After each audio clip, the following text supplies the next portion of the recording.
Old lady, don't even think about coming here. I don't need you. Go die of old age alone. When I read those words on my cell phone screen on the night of December 22nd, I felt as if someone had ripped the heart right out of my chest with their bare hands. I was in the kitchen of my modest little house, wrapping the gifts I had prepared with so much love to take to my son, Ethan, the next day. A jar of my homemade blackberry jam, the kind he had loved since he was a boy. A wool scarf that I spent weeks knitting, even with my fingers aching from arthritis. And a bottle of wine that I had been saving for years for a special occasion. My eyes reread the message 5, 6, 10 times. Every word was like a stab wound. But something inside me, that mother's instinct that never fails, screamed that something was terribly wrong. Ethan would never call me old lady like that. He was always affectionate, respectful. Even when he had a problem or was annoyed with me, he talked it out. He explained things. Never in his 32 years of life had he treated me with such coldness. I tried to call. The first time it went straight to voicemail, the second time too. My heart began to race, not from emotional pain, but from pure fear. Something was wrong, very wrong. I called Sarah, my daughter-in-law. The phone rang for a long time before she picked up. When I finally heard her voice, I immediately sensed that something wasn't right. "Hello, Mrs. Miller," she said, and her voice trembled in a strange way. It wasn't the cheerful, chatty Sarah I knew. It was a tense, frightened voice. "Sarah, honey, is everything okay?" Ethan sent me a strange message saying, not to come tomorrow. There was a pause that lasted too long. I heard heavy breathing on the other end, as if she were trying to control tears or panic. "Him? He's asleep right now, Mrs. Miller. He had a tough day at work. I think it's best if you don't come. He's very tired and—" "Sarah, what is going on?" I interrupted her, feeling fear tighten around my throat. "Where are you guys? Why does your voice sound like that?" "We're at the house. Everything is normal. It's just that." "Oh, excuse me, Mrs. Miller. It's really loud here. There's a party at the neighbor's house and—" But I didn't hear a party. What I heard, very faintly behind her voice, was music that made my blood run cold. It was that aggressive, heavy rap music, full of profanity and violence, that Ethan always hated. He would never allow that kind of music in his house. And then I heard something else. A male voice, raspy and aggressive, saying, "Turn that crap off. Tell that old bee to get lost." And the call cut off.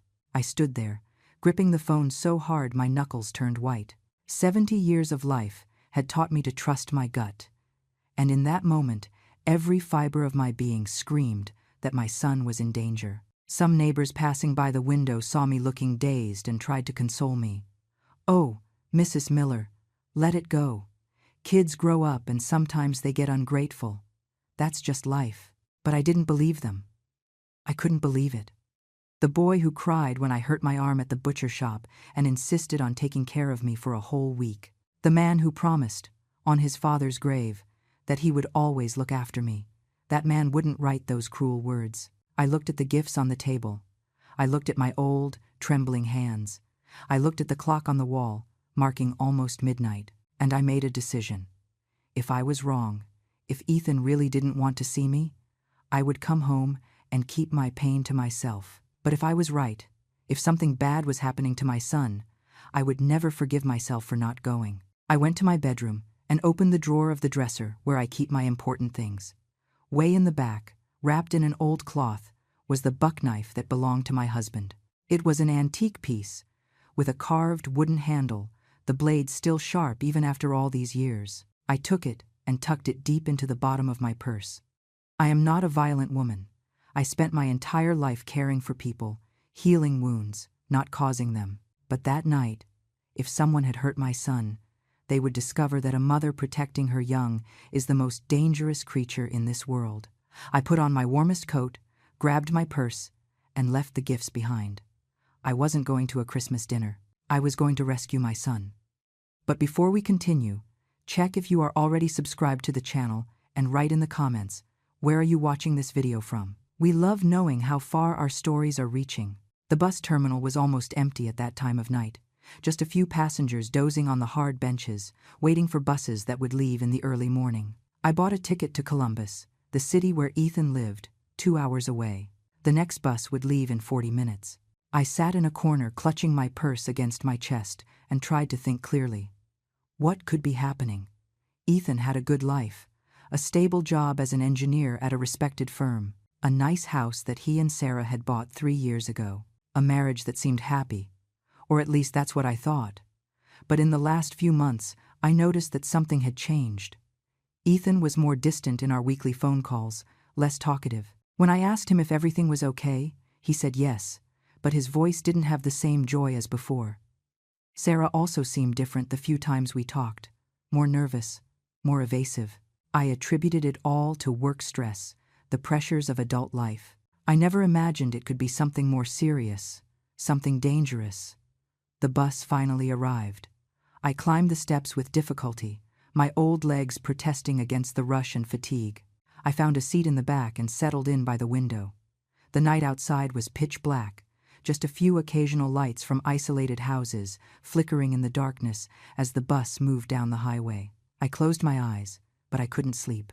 My mind wouldn't stop replaying every detail of the call with Sarah, that aggressive male voice in the background. Who was it? Why was he in my son's house? And why was Sarah so scared? I thought about her brother, Caleb. Ethan had told me, months ago, about the problems Caleb was causing. Involved with the wrong crowd, always borrowing money, showing up at the house drunk. Ethan had forbidden Caleb from entering their home after a nasty fight where Caleb had stolen some valuables to sell for drugs. Could it be him? Had Caleb come back? And if so, what was he doing there? Fear grew inside me like a living, pulsing thing. I squeezed my purse tighter, feeling the outline of the knife through the fabric. I didn't know exactly what I would find when I got there, but I knew I needed to be prepared for anything. The 2-hour trip felt like an eternity. When we finally arrived at the bus station in Columbus, it was already past 2 in the morning. I got off the bus, feeling the biting cold of the early morning penetrate my bones. My old body ached, but I ignored the pain. There were more important things at stake. I took a taxi to the subdivision where Ethan lived. The driver, a middle-aged man who looked sleepy, tried to make small talk, but I barely responded. I was too focused on what was coming, on what I might find. When we got close to Ethan's street, I asked the driver to stop about 3 blocks away. I didn't want to draw attention by arriving in a taxi right in front of the house. I paid for the ride and got out, feeling my legs tremble, but not from cold or fatigue, from pure fear and determination. I walked slowly down the silent street. It was a quiet residential area. Nice houses with well-kept lawns. Some still had Christmas lights blinking, creating a festive atmosphere that contrasted cruelly with the terror I felt in my chest. Ethan's house was in the middle of the block. When I saw it, my heart almost stopped. All the lights were off, the curtains drawn. But what scared me the most was the vehicle parked in front. It wasn't Ethan's silver sedan.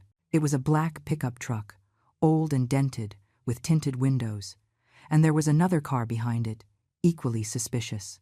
I hid behind a large tree on the sidewalk across the street and stood there watching. The house was completely dark and silent, too silent. The neighbor's house on one side had Christmas lights blinking cheerfully. The other had an illuminated Santa Claus decoration on the lawn. But my son's house looked dead, as if it were abandoned. But I knew it wasn't empty. Those strange cars parked there were proof of that. I waited about 15 minutes, just watching, trying to understand the situation. My body was shaking, not just from the cold, but from the fear of the unknown. What was happening in there? Where was Ethan? And Sarah? Finally, I gathered my courage and crossed the street. I walked slowly, trying to make as little noise as possible. When I got near the living room window, I tried to peek through a crack in the curtains. At first, I didn't see anything. But then my eyes adjusted to the darkness, and I managed to make out shapes inside.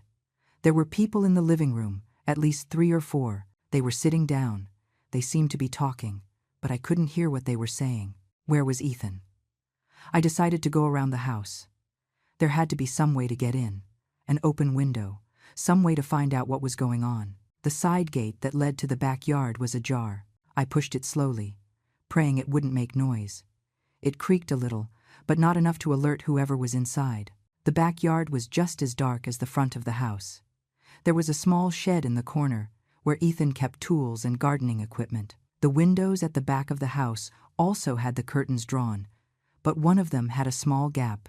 I approached carefully and put my eye to the opening. What I saw made my blood run cold.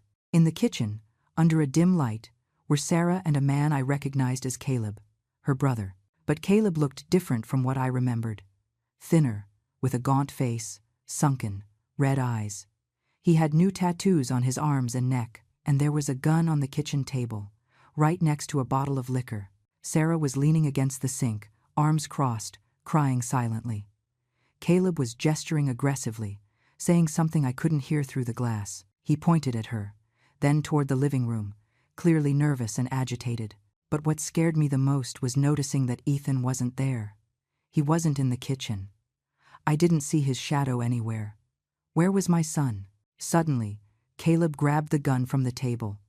Sarah jumped in fright and covered her mouth with her hands, stifling a scream. He didn't point it at her, but he waved the gun in the air while he spoke, as if he were making threats. My heart was beating so loud I was afraid they might hear it. I backed away from the window and leaned against the wall of the house, trying to think. I needed to find Ethan. I needed to know if he was okay, and I needed to do that without being seen, without alerting Caleb and whoever else was in there. I looked toward the shed in the corner of the yard. It was locked with a large, new padlock. Strange. Ethan never locked the shed with a padlock. He always said there was nothing of value in there, just old tools and flower pots. Why lock it now?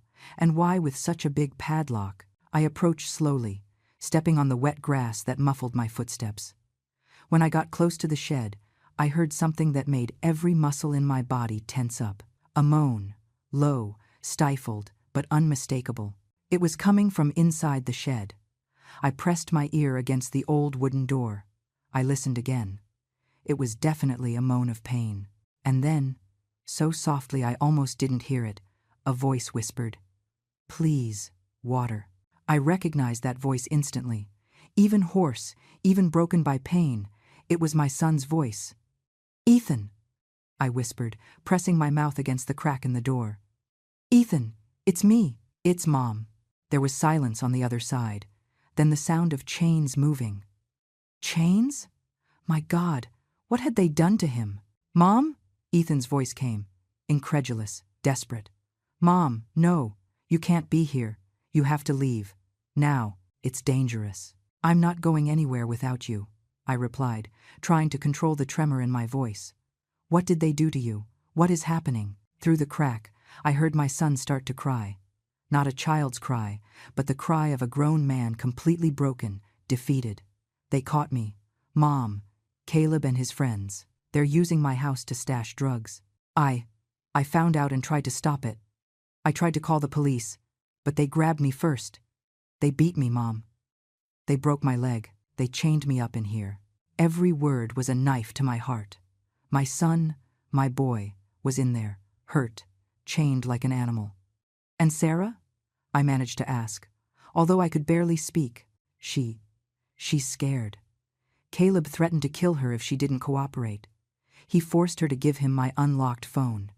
It was him who sent that message to you. He wanted to make sure no one came here and ruined his plans. The rage I felt in that moment was so intense it overshadowed even the fear. How dare they? How dare they do this to my son? In his own house? "Mom, please, go," Ethan begged. "They'll kill you if they find out you're here. Caleb is high, out of control. He has a gun. He already said several times he's going to kill me as soon as he finishes using the house. He says he's going to make it look like an accident. Please, Mom, save yourself." "I am not leaving you here," I replied firmly, wiping the tears streaming down my face. "I am your mother. I brought you into this world. I took care of you when you were little and sick. I taught you to walk, to talk, and I am not going to abandon you now." I looked at the padlock. It was big, heavy duty. There was no way to open it without the key. But the shed door was old, the wood was half rotten in some spots, and the hinges looked rusty. I looked around the yard, searching for something I could use. There was a crowbar leaning against the back wall of the house, probably used by Ethan for some repair.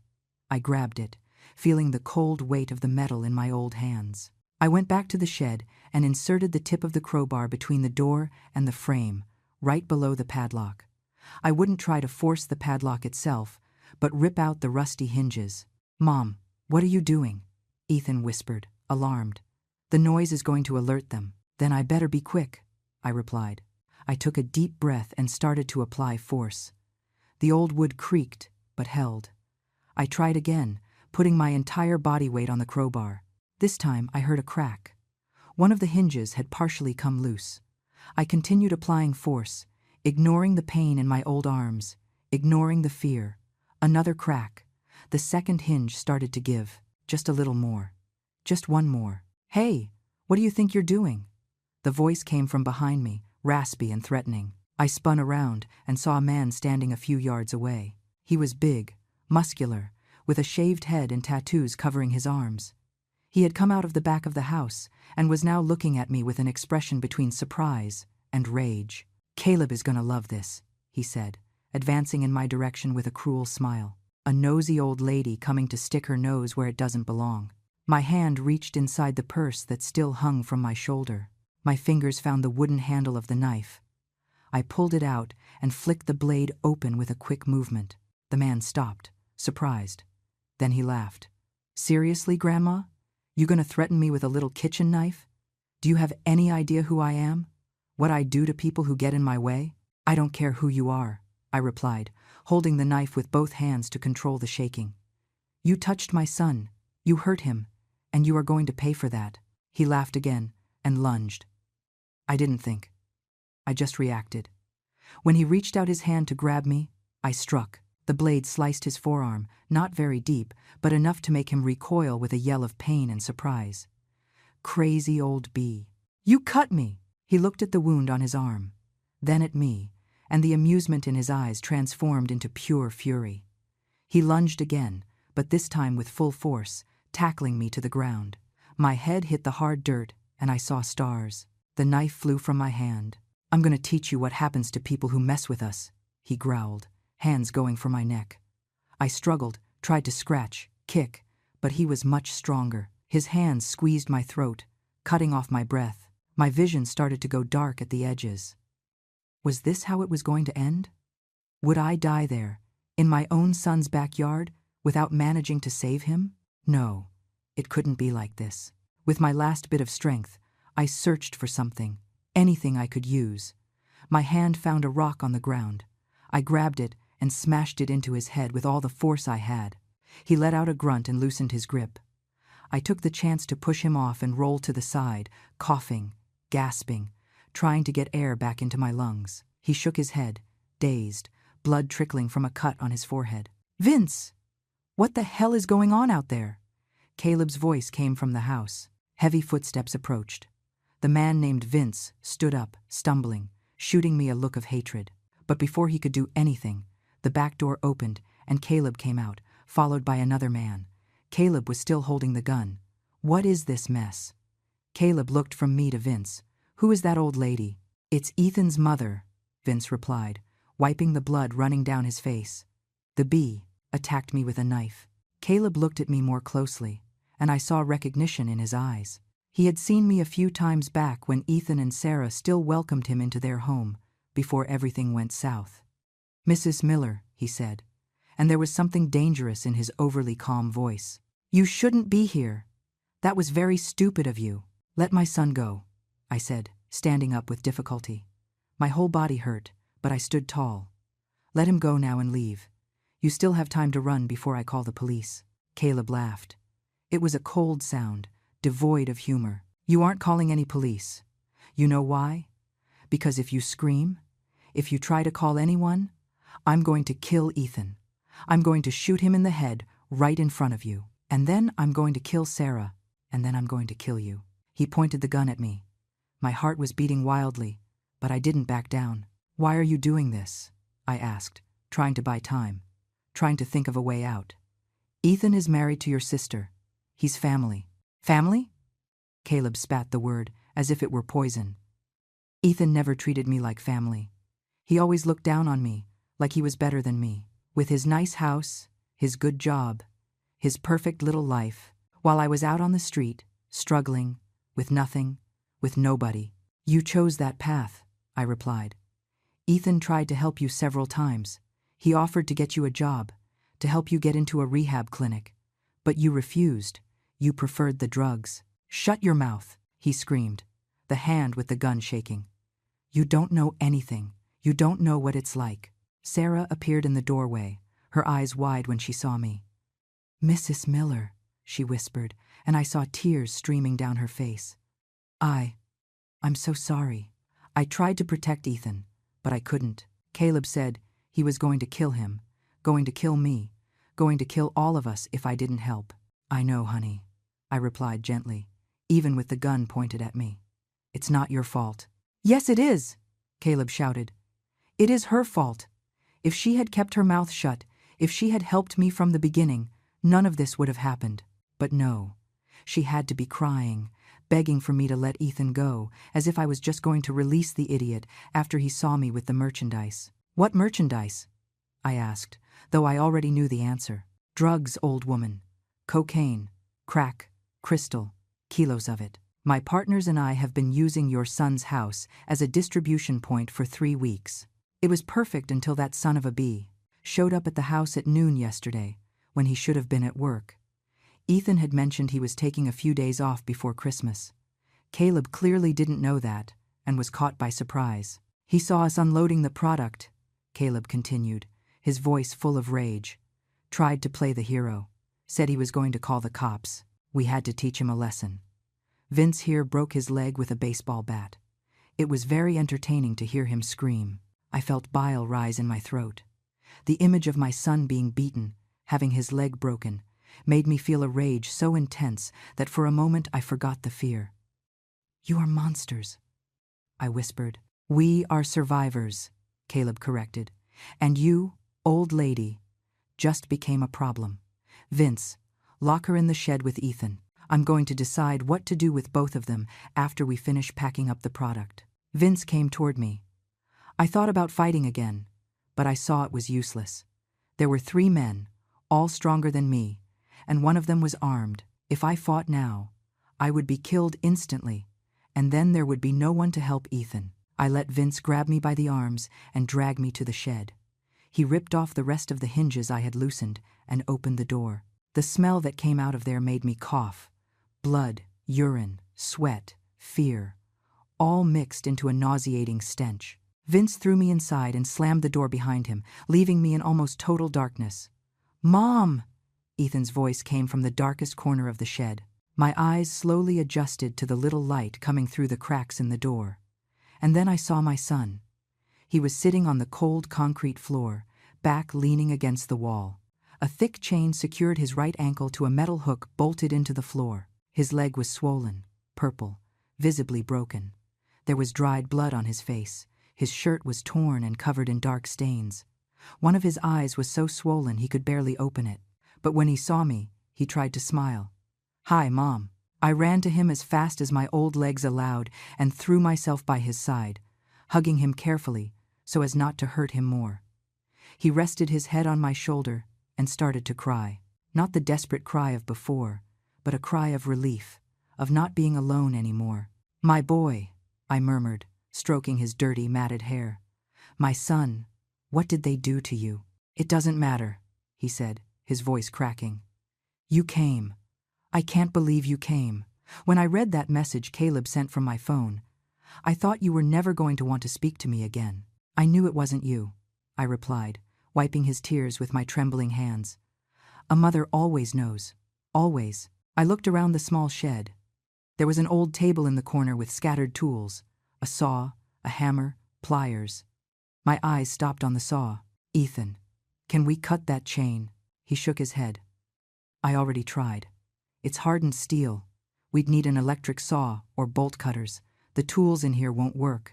I picked up the hammer anyway and examined the metal hook in the floor. It was bolted into the concrete, but the concrete around it looked old, with cracks. Maybe if I hit it enough. Mom, we don't have time, Ethan said. They're going to come back, and when they do, He didn't need to finish the sentence. We both knew what Caleb planned to do. He couldn't leave living witnesses, not after everything that had happened. Then we need a plan, I said, forcing my mind to work through the fear and shock. We need to find a way to get out of here alive. How? Ethan asked, and there was desperation in his voice. There are 3 men, one of them armed. You are. Sorry, Mom. But you are 70 years old, and I can barely stand up with this leg. He was right. In a direct fight, we had no chance. But maybe we didn't need to fight head on. Maybe there was another way. Your phone? I said suddenly. Where is your phone? Caleb took it. He has it in the kitchen. Why? I thought fast. If I could get Ethan's phone, I could call the police. But for that, I would need to get out of the shed, enter the house without being seen, find the phone, and make the call before someone caught me. It was almost impossible, but it was the only chance we had. Mom, what are you thinking? Ethan knew me well enough to recognize that look on my face. I'm going to get out of here and get help, I replied, already standing up. No, Mom. They'll kill you. They're going to kill us anyway, if we stay here waiting, I argued. At least this way we have a chance. I went to the door and peeked through the crack. The yard was empty. Caleb and the others must have gone back inside the house. It was now or never. I love you, son, I whispered. No matter what happens, remember that. Mom, no. But I was already opening the door slowly, just enough to squeeze through. The cold night air hit me like a slap. I closed the door behind me silently and crouched in the shadows, analyzing the situation. The house had some lights on now. Through the kitchen window, I could see Caleb and Vince sitting at the table, counting money. The third man wasn't in sight, probably in the living room guarding Sarah or organizing the drugs. I needed to get in without being seen. But how? I remembered that Ethan had installed a cat door in the laundry room's back door, even though they didn't have a cat. Sarah wanted to adopt one, but they never got around to it. Was the little door still there?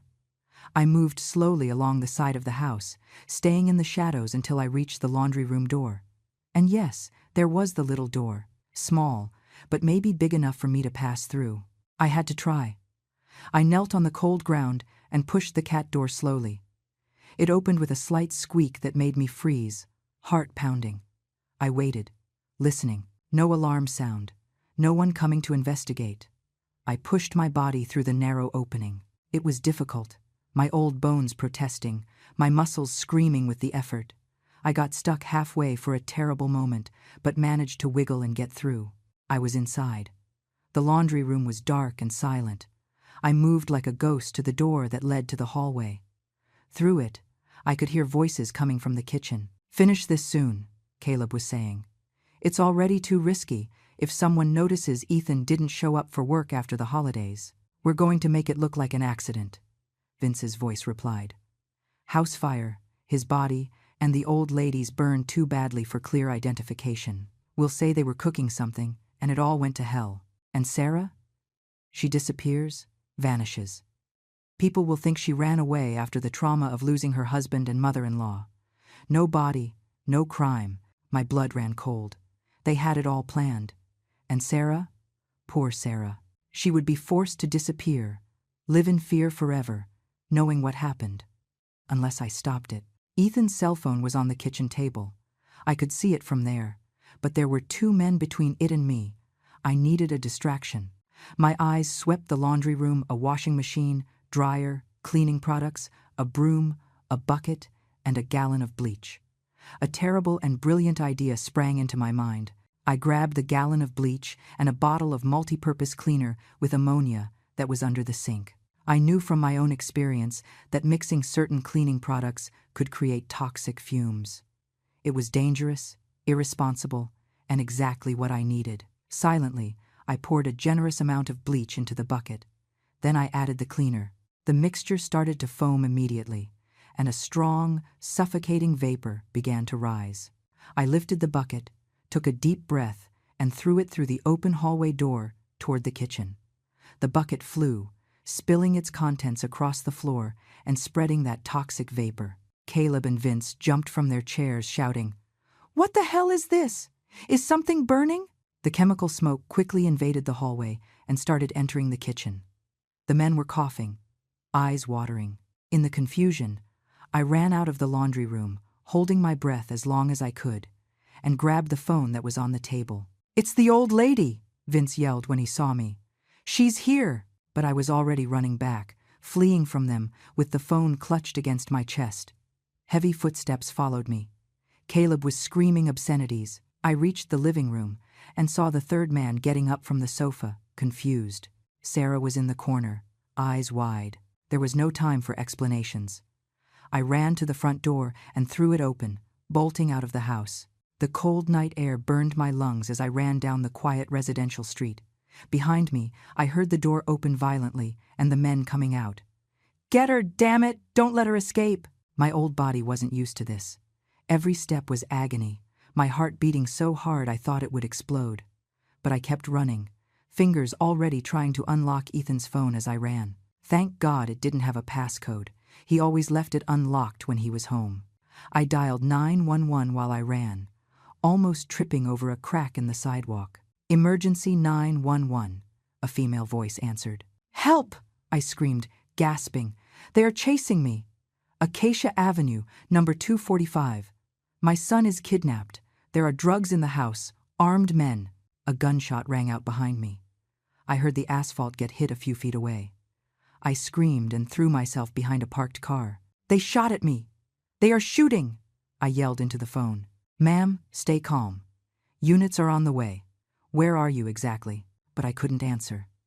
Caleb and Vince were running in my direction. I got up and kept running, turning down a side street, then another. The neighborhood was a maze of residential streets I didn't know. Another shot. This time it hit a streetlight above me, shattering the glass and showering me with fragments. I turned another corner and saw a small church. The door was locked, but there was a side gate that led to a garden.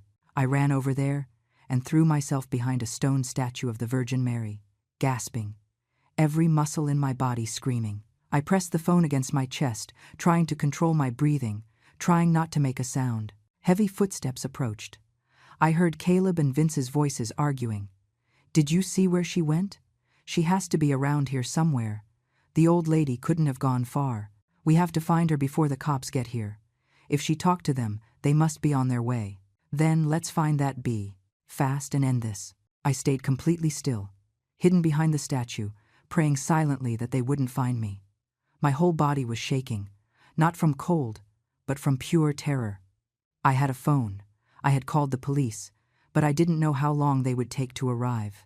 And if they didn't arrive in time? The footsteps got closer. Caleb and Vince were searching the church garden.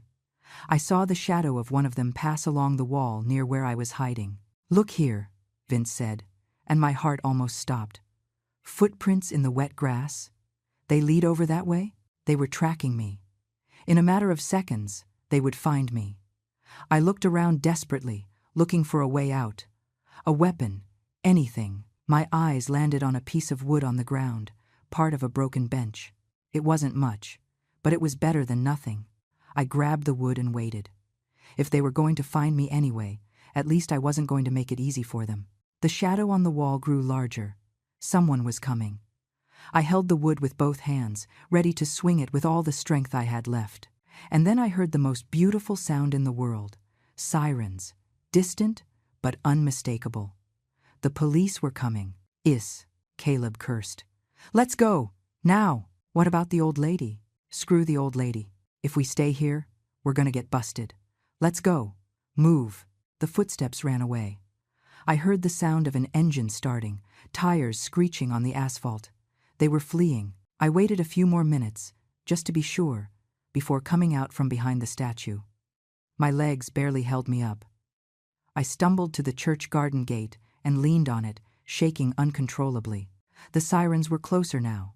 Blue and red lights began to flash in the street. 2, 3, 4 patrol cars arrived, braking sharply.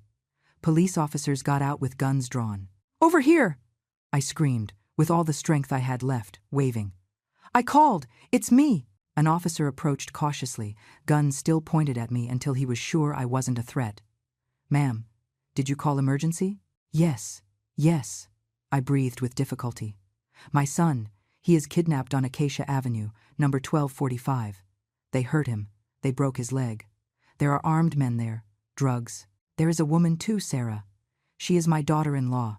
They forced her. The words came out in an incoherent stream.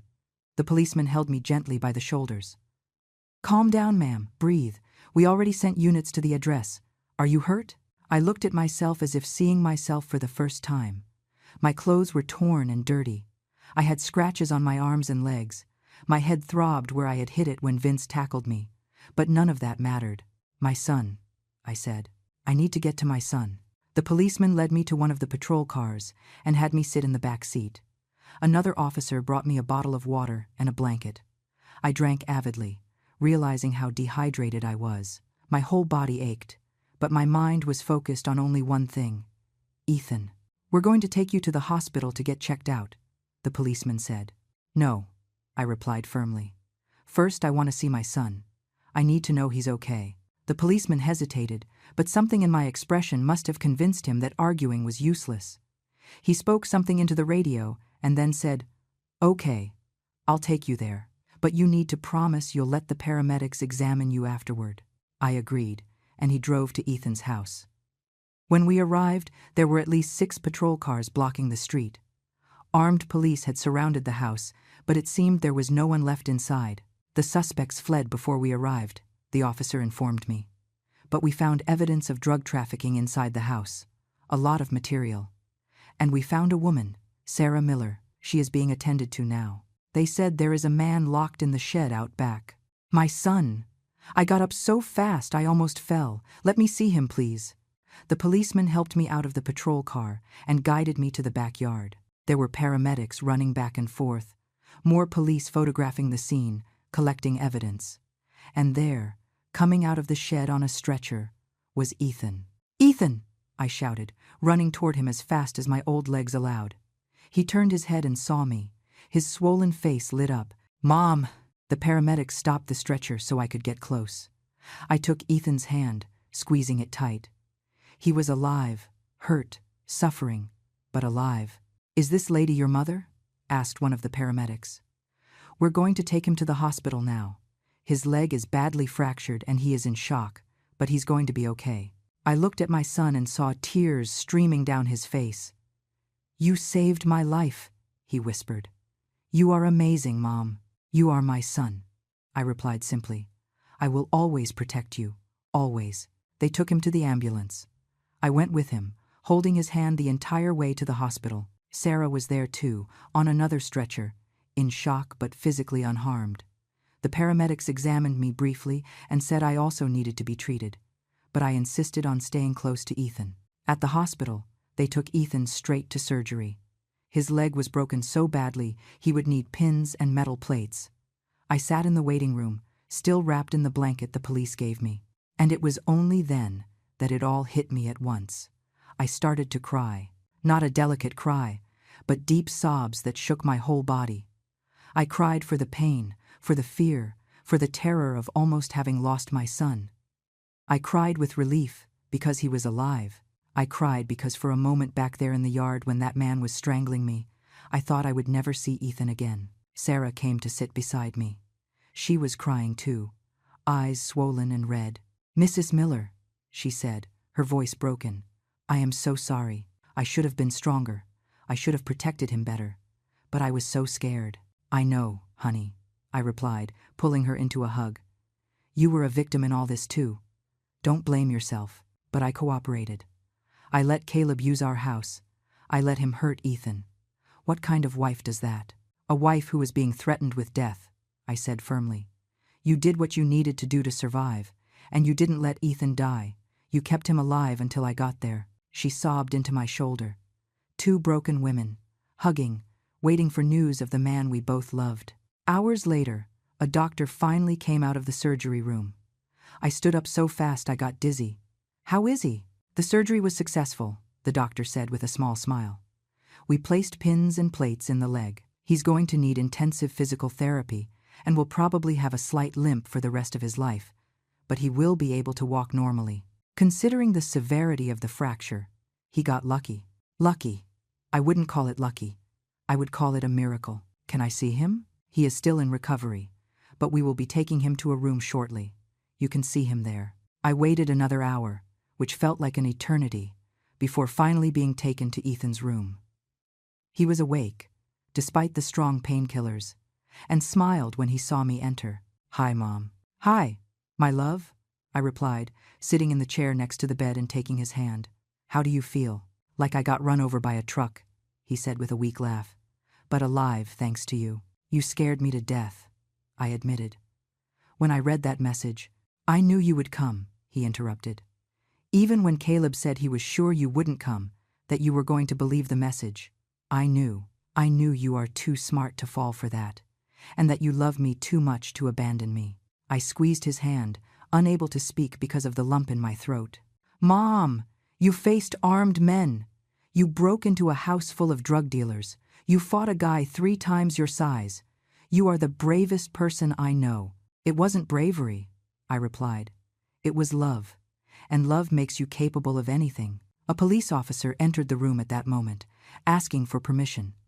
He was a detective, an older man with gray hair and tired eyes. "Sorry to interrupt," he said, "but I need to ask a few questions, if you ladies and the gentlemen are up to it." We spent the next hour recounting everything, from the moment I received the message to the escape through the neighborhood. The detective took careful notes, occasionally asking questions to clarify details. "Did you catch the men?" I asked when we finished. The detective shook his head. "Not yet, but we have their names, descriptions, and a nationwide manhunt has been initiated. They won't run for long, especially with all the evidence we found in the house. There were enough drugs there to put them all in prison for decades." Ethan stayed in the hospital for 5 days. I stayed with him the whole time, sleeping in an uncomfortable chair next to his bed, refusing to leave even when the nurses insisted I should rest at home. Sarah came every day too. At first, she and Ethan barely spoke. There was tension between them, a silent pain.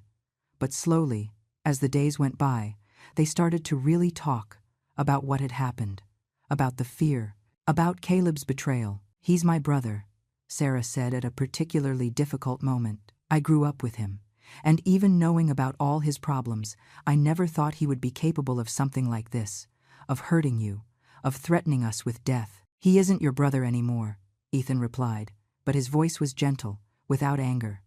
"The Caleb you knew died a long time ago. Drugs killed that person and left only a violent stranger." It was on the 3rd day that we received news from the police.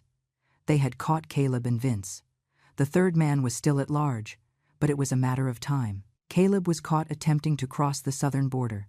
He had money and drugs in the car. "He's going to be tried," the detective informed us. "With all the evidence we have, plus your testimonies, he's looking at least 20 years, probably more." Sarah broke down in tears when she found out. Tears of relief, but also of loss. As much as Caleb had become a monster, he was still her brother, and now he would lose decades of his life behind bars. When they finally discharged Ethan, we went back to his house. The police had released the crime scene, but everything was turned upside down, messed up by the investigation. Sarah and I spent days cleaning, organizing, trying to make the house look like a home again instead of a scene of horror. The shed out back was completely cleaned out. I insisted on doing that myself, even though Ethan protested. I needed to erase any trace of what had happened there. I scrubbed the floor where my son had bled. I removed the chain and the metal hook. I painted the walls a bright, cheerful color. When I finished, it wasn't a prison anymore. It was just a regular shed again. Ethan went to physical therapy 3 times a week.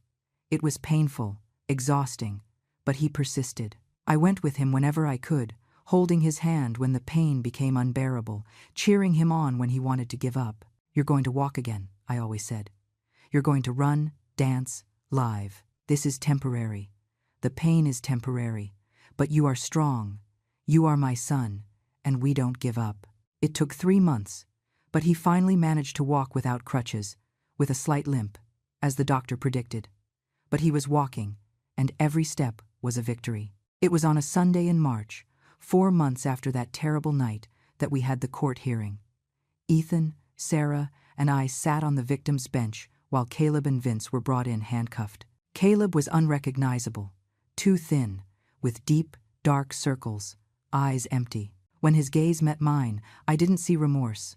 I only saw rage, rage for having been caught, rage for having lost. The trial was quick, with all the evidence against them.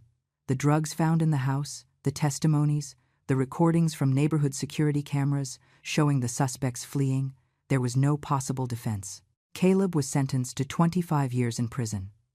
Vince received 30 years for attempted murder against me and drug trafficking. The third man, when captured, would face similar charges. When the judge banged the gavel, announcing the sentences, I felt an immense weight being lifted from my shoulders. Justice had been served. My son was safe. All of us were safe. Sarah cried through the entire sentencing. Afterward, in the hallway of the courthouse, she approached her parents, who had come to support her, horrified by what their son had done. "Do you want to see him?" asked her mother. "Before they take him away?" Sarah looked at Ethan. He nodded. "Go. Say what you need to say. I'll be here when you get back." Sarah went, escorted by guards, to the room where Caleb was waiting to be transported back to prison. I don't know what she said to him. She never told us. But when she came back, her eyes were red, but also at peace, as if she had closed a chapter. That night, the three of us, Ethan, Sarah, and I, sat at the dining table in their house. I had made Ethan's favorite stew, the same one I used to make when he was a child and was sick or sad. "Thanks, Mom," Ethan said, his hand finding mine across the table. "For everything. For not believing that message. For coming to get me. For risking your life to save me." "You are my son," I replied, as I had said so many times. "I will always protect you, no matter what, no matter when, no matter from whom." Sarah wiped a tear from her face. "Mrs. Miller, I want to say thank you too. You saved Ethan, but you also saved me. If you hadn't shown up, if you hadn't called the police, I don't know what would have happened to us. We're family," I said simply. "And family protects each other." We ate in comfortable silence, but it was a different silence from the heavy, terrifying silence of that terrible night. It was a silence of peace, safety, and love. Months passed. Spring gave way to summer, and then to autumn. Ethan went back to work, although on a reduced schedule at first. His limp lessened with continuous physical therapy until it was barely noticeable. Sarah changed jobs. The old one reminded her too much of her brother, of the whole tragedy. At the new job, she blossomed. She made new friends. She started therapy to deal with the trauma. Slowly, the cheerful woman she used to be started to come back. I went back to my little house, but I visited Ethan and Sarah every week. Sometimes I stayed the whole weekend. We cooked together, watched movies, simply lived. We appreciated every peaceful moment after having been so close to losing them. It was in December, almost a year after that horrible night, that Ethan called me. "Mom, this year Christmas is going to be different," he said. "This year, we're going to do it right. You're coming here on Christmas Eve and staying with us until after New Year's. No excuses. But don't you two want privacy? Mom, you are part of our family. You always were. And this year, we have a lot to celebrate. We have being alive, being together, being safe." So, on Christmas Eve, I went to their house. This time I didn't just bring simple gifts. I brought my heart full of gratitude. The house was beautifully decorated. Christmas lights twinkled in the windows. A huge tree occupied the corner of the living room, covered in ornaments and memories. Music was playing, not violent rap, but soft and joyful carols. We ate turkey breast that Ethan and Sarah cooked together. We laughed, told stories, toasted with cheap but delicious wine. And when midnight came, we hugged.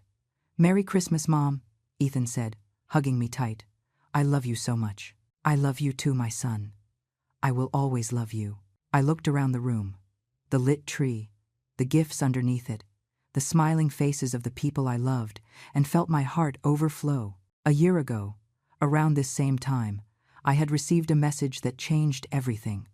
A cruel, false message, but one that ended up leading me to save my son. And now, a year later, we were here. Scars, yes, trauma, for sure, but alive, together, a family. People say a mother's instinct is the most powerful force in the world. And after everything I went through, I believe that completely. Because a mother's love knows no limits, knows no fear. When your child needs you, you find strength you didn't even know you had. You face armed men, break into houses, fight against the impossible, and you do all that without thinking twice, because there is no choice. Protecting your child isn't a conscious decision. It is an instinct as basic as breathing. That Christmas night, as we sat together in the living room, I looked at Ethan, my son, my miracle, and thought of all the mothers out there, mothers facing their own demons to protect their children, mothers fighting silent battles that no one sees, mothers who never give up, no matter how hard it gets. And I thought, if you ever feel that instinct saying something is wrong with your child, believe it. Don't ignore it. Don't let fear or doubt paralyze you. Because a mother always knows, and sometimes that instinct is the only thing standing between your child and disaster. Ethan squeezed my hand, bringing me back to the present moment. What are you thinking about, Mom? About how lucky I am, I replied honestly. To have you, to have survived, to be here, in this moment. He smiled. That smile I had known since he was a baby. Luck has nothing to do with it. You saved me. You are a hero, Mom. I'm not a hero, I corrected. I'm just a mother doing what any mother would do, protecting her child. And it was true. I didn't do anything extraordinary. I just did what my heart commanded, what my love for Ethan demanded, and I would do it all again, without hesitation, if necessary. Because that's the thing about being a mother. You never really stop being a mother, no matter how old your child is, no matter how independent they are. When they need you, you are there, always. And that cruel message I received a year ago, old lady, don't even think about coming here. I don't need you, ended up proving exactly the opposite. My son needed me more than ever, and I showed up. I fought. I won. Because that is what mothers do. We show up. Always.